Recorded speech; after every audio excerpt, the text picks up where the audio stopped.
So ఈరోజు మనం కపుల్స్కి face చేసే సొసైటల్ ప్రెజర్ గురించి మాట్లాడుకుందాము. మెయిన్గా ఈ ప్రెగ్నెన్సీ కోసం ఏంటంటే కపుల్స్ మీద చాలా స్ట్రెస్ ఉంటుంది అనమాట. మ్యారేజ్ అయింది అని అంటే నెక్స్ట్ వచ్చే క్వశ్చన్ పిల్లలు ఎప్పుడు, ఇంకా ఎందుకు ప్రెగ్నెన్సీ రాలేదు. సో ఇలా రిలేటివ్స్ నుంచి కానీ చుట్టుపక్కల ఉన్న వాళ్ళ నుంచి కానీ కపుల్ మీద చాలా స్ట్రెస్ అనేది ఉంటుంది. ఈ జనరేషన్లో కూడా మనకి స్టిల్ ఎస్పెషల్లీ ఉమెన్ మీద ఇంకా మ్యారేజ్ అయిందంటే నెక్స్ట్ ప్రెగ్నెన్సీ అన్నట్టు అడుగుతారు కదా. సో మ్యారేజ్ అయిన వెంటనే ఇంత ప్రెజర్ కపుల్ మీద పెట్టకూడదు అనమాట ఫస్ట్ థింగ్. సో ఈ స్ట్రెస్ వల్ల ఏమవుతుందంటే కార్టిజోల్ అనే హార్మోన్ రిలీజ్ అవుతుంది బాడీలో. ఆ హార్మోన్ ఇట్ సెల్ఫ్ మనకి ఫర్టిలిటీ రేట్స్ అనేవి తగ్గించేస్తుంది అనమాట.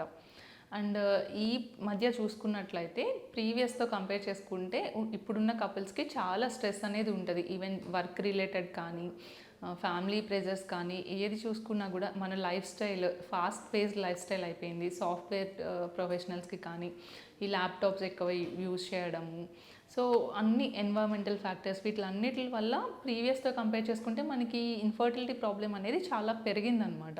అండ్ మన ఫర్టిలిటీ రేట్స్ అనేవి టోటల్ ఫర్టిలిటీ రేట్ అనేది కూడా మనకి డిక్లైన్ అయింది. సో చాలా కపుల్స్ ఇన్ఫర్టిలిటీ ఛాలెంజెస్ అనేవి ఫేస్ చేస్తున్నారు. కానీ ఎప్పుడు ఒక ఫర్టిలిటీ సెంటర్ని అప్రోచ్ అవ్వాలి, ఎప్పుడు మనం ఎవాల్యుయేట్ చేసుకోవాలనేది తెలుసుకోవడం కూడా చాలా ఇంపార్టెంట్. సో మ్యారేజ్ అయిన వెంటనే చూపించుకోవాలా, అప్పుడే ట్రై చేయాలా అనేది ఒకసారి చూద్దాం.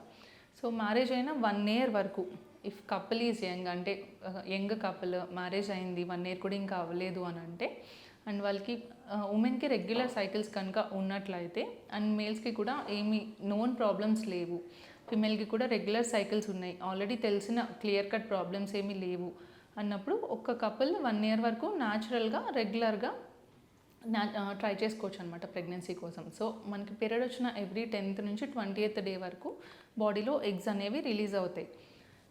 ఓవులేషన్ అనేది అరౌండ్ డే 14 అనేది జరుగుతుంది అనమాట రెగ్యులర్ మెన్స్ట్రువల్ సైకిల్లో. సో ఆ టైంలో న్యాచురల్గా every month at least every alternate day try చేసుకున్నట్లయితే ప్రెగ్నెన్సీ ఛాన్సెస్ అనేవి ఉంటాయన్నమాట మంచిగా. బట్ 1 year తర్వాత కూడా మనకి ప్రెగ్నెన్సీ రావట్లేదు, లేదంటే నోన్ ప్రాబ్లమ్స్ ఏమైనా ఉన్నాయంటే పీసీఓడి కానీ ఇర్రెగ్యులర్ సైకిల్స్ కానీ, లేదంటే ఏజ్ ఎక్కువ ఉంది, ఏజ్ మోర్ దెన్ 30 years ఉన్నప్పుడు, లేదంటే ప్రీవియస్గా ఎవాల్యుయేట్ చేసినప్పుడు ఏదైనా యూట్రస్లో కానీ ఓవారీస్లో కానీ ఏదైనా ప్రాబ్లమ్ ఐడెంటిఫై అయింది ముందే, ఎండోమెట్రియోసిస్ ఇలాంటి ప్రాబ్లమ్స్ ముందే ఉన్నాయి అన్నవాళ్ళు కొంచెం ఎర్లీగా అప్రోచ్ అవ్వాలన్నమాట. సో ఎర్లీగా అప్రోచ్ అవ్వడం వల్ల ఏంటంటే ప్రాబ్లమ్కి మనం ట్రీట్మెంట్ అనేది ఎర్లీగా ఇవ్వడం కుదురుతుంది. సో మనకి డిలే అవ్వకుండా ట్రీట్మెంట్లో ఫస్టే మనం ట్రీట్మెంట్ అనేది స్టార్ట్ చేసుకోవచ్చు అనమాట. సో ఏజ్ పెరిగే కొద్దీ కొంతమందికి ఎగ్ నెంబర్స్ తగ్గిపోతాయి. వాళ్ళు లేట్ ఏజ్ వరకు వెయిట్ చేస్తే ఏంటంటే మనకి వాళ్ళ సెల్ఫ్ గ్యామిట్స్తో మనం చేయగలిగేది మిస్ అయిపోతుంది అనమాట ఛాన్స్. సో అందుకే మీ స్టేటస్ చూసుకోండి, ఏజ్, సైకిల్స్ రెగ్యులర్ ఉన్నాయా లేదా, ఏమైనా లైఫ్ స్టైల్ చేంజెస్ ఉంటే చేసుకోండి. స్మోకింగ్, ఆల్కహాల్ క్విట్ చేయడము, కొంచెం ఎక్సర్సైజ్ చేయడం, హెల్దీ డైట్స్ తీసుకోవడం, ఇలాంటివన్నీ ఫాలో అవుతూ 1 year వరకు కపుల్స్ న్యాచురల్గానే ట్రై చేసుకోవచ్చు. తర్వాత కూడా రావట్లేదు అని అంటే మీ ఫర్టిలిటీ స్పెషలిస్ట్ని అప్రోచ్ అవ్వండి. సో వాళ్ళు మీకున్న ప్రాబ్లమ్ని ఐడెంటిఫై చేసి అకార్డింగ్గా గైడ్ చేస్తారనమాట. Thank you.